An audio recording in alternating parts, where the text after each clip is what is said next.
Welcome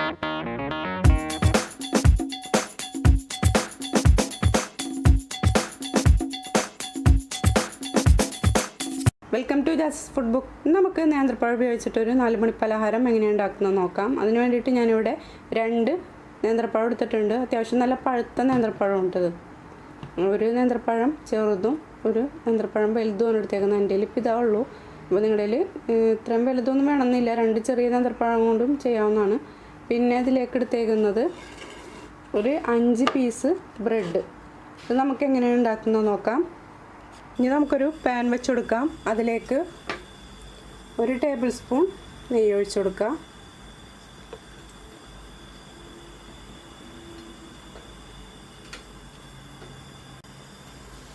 നെയ്യൊന്ന് ചൂടായി വരുമ്പോൾ ഇതിലേക്ക് ഞാനൊരു 5 അണ്ടിപ്പരിപ്പ് ചെറുതാക്കിയിട്ട് നുറുക്കിയെടുത്തിട്ടുണ്ട്. അത് ഇതിലേക്ക് ഇട്ട് കൊടുക്കാം.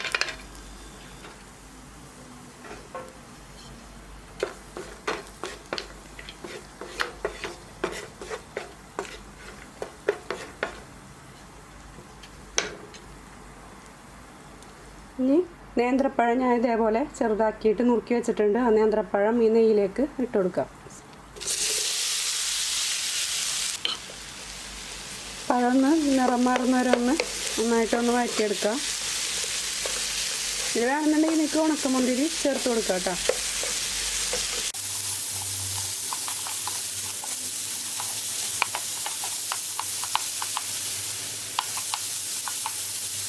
നന്നായിട്ട് വാടി വന്നിട്ടുണ്ട്. ഇനി ഇതിലേക്ക് 1/2 കപ്പ് തേങ്ങ ചേർത്ത് കൊടുക്കാം.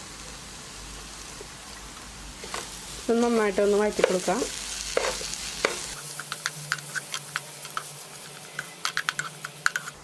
ഗ്യാസ് ഓഫ് ചെയ്യുക. ഇതൊരു മിക്സിയുടെ ജാർ എടുക്കുക. അതിലേക്ക് നമ്മൾ എടുത്ത് വെച്ചേക്കുന്ന ബ്രെഡ് ഉണ്ടല്ലോ, ഈ ബ്രെഡൊന്ന് ഇതിലേക്ക് ഇട്ടൊന്ന് പൊടിച്ചെടുക്കുക. ഞാൻ സൈഡൊന്നും കളയുന്നില്ല, ഇതേപോലെ തന്നെ അങ്ങോട്ട് ഇട്ട് കൊടുക്കുകയാണ് ചെയ്യണം.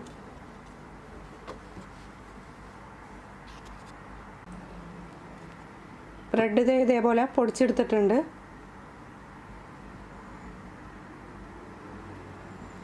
ഇതിലേക്ക് കറക്റ്റ് 1 കപ്പ് പാൽ ഒഴിച്ചു കൊടുക്കുക. ഇത് തേങ്ങാപ്പാലൊന്നുമല്ല, സാധാരണ പശുവും പാലാണ്. തേങ്ങാപ്പാൽ ഒഴിക്കേണ്ടവർക്ക് തേങ്ങാപ്പാൽ ഒഴിച്ചു കൊടുക്കുക. ഇതിലേക്ക് ഒഴിച്ചു കൊടുക്കുക.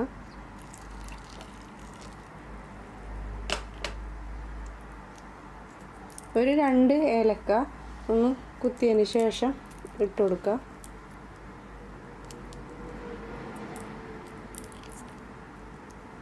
പിന്നെ ഇതിലേക്കൊരു 3 ടേബിൾ സ്പൂൺ പഞ്ചസാര ഇട്ട് കൊടുക്കുക. പഞ്ചസാരയുടെ അളവ് നിങ്ങൾക്ക് കൂട്ടിയും കുറച്ച് ഇട്ട് കൊടുക്കുക. പിന്നെ നേന്ത്രപ്പഴം നല്ല പഴുത്തതായതുകൊണ്ട് അത്യാവശ്യം നല്ല മധുരം ഉണ്ടാവും. അപ്പോൾ പഞ്ചസാരയുടെ അളവ് നിങ്ങൾക്ക് കുറക്കണമെങ്കിൽ കുറച്ചിടാം, കൂട്ടണമെങ്കിൽ കൂട്ടിയിടാം. ഞാനിവിടെ ഒരു 3 ടേബിൾ സ്പൂൺ പഞ്ചസാര എടുക്കുന്നുണ്ട്.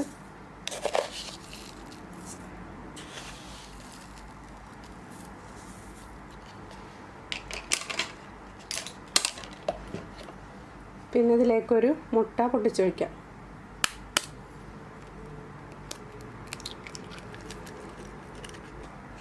ഒരു 2 നുള്ള് ഉപ്പിട്ട് കൊടുക്കാം.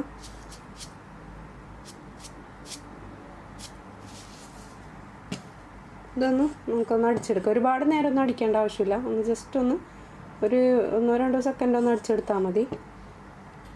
നമ്മുടെ അടിച്ചിരിക്കുന്ന ബ്രെഡിൻ്റെ കൂട്ട് നമുക്ക് ഒരു ബൗളിലേക്ക് ഒഴിച്ചു കൊടുക്കുക. നമുക്ക് നമ്മളുണ്ടാക്കി വെച്ചിരിക്കുന്ന നേന്ത്രപ്പഴത്തിൻ്റെ കൂട്ട് ഇതിലേക്ക് ഇട്ട് കൊടുക്കുക. ഫുള്ളായിട്ട് ഇടുന്നില്ല, കുറച്ച് മാറ്റി വെക്കുന്നുണ്ട് കേട്ടോ. നമ്മളിത് ഉണ്ടാക്കുന്ന സമയത്ത് അതിൻ്റെ മുകളിൽ കുറച്ച് വിതറി കൊടുക്കാൻ വേണ്ടിയിട്ട്.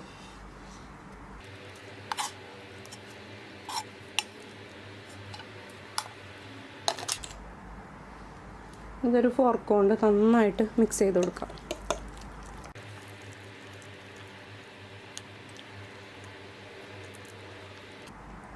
ഈ സമയത്ത് നിങ്ങൾക്ക് ഇതിൻ്റെ മധുരം നോക്കാം. മധുരം പോരായക നിങ്ങൾക്ക് തോന്നുകയാണെന്നുണ്ടെങ്കിൽ കുറച്ചും കൂടി മധുരം ഇട്ട് കൊടുക്കാം കേട്ടോ.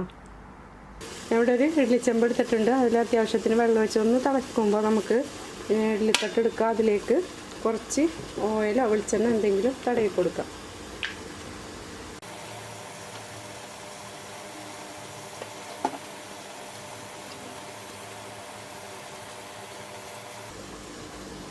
ഇതിലേക്ക് ഇട്ട് കൊടുക്കാം.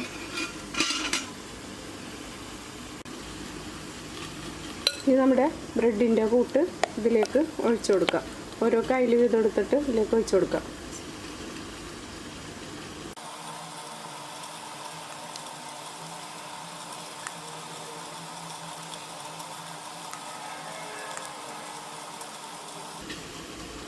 ഇനി നമ്മൾ നേരത്തെ മാറ്റി വെച്ചിരുന്ന പഴമില്ലേ, അതിൽ നിന്ന് കുറേശ്ശെ എടുത്തിട്ട് ഇതിൻ്റെ മുകളിലൊക്കെ ആയിട്ട് ഇട്ട് കൊടുക്കാം.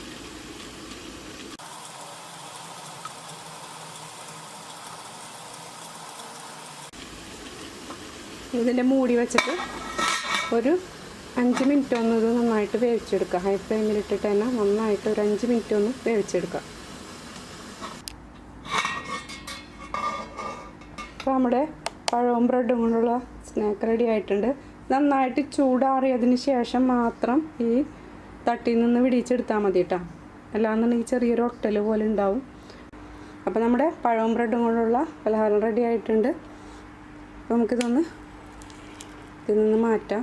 ഇതേപോലെ ചൂടാറിയതിന് ശേഷം വേണം കേട്ടോ അതിൽ നിന്ന് എടുക്കാൻ വേണ്ടിയിട്ട്, അപ്പോഴാണ് ഇങ്ങനെ പെർഫെക്റ്റായിട്ട് കിട്ടുള്ളൂ.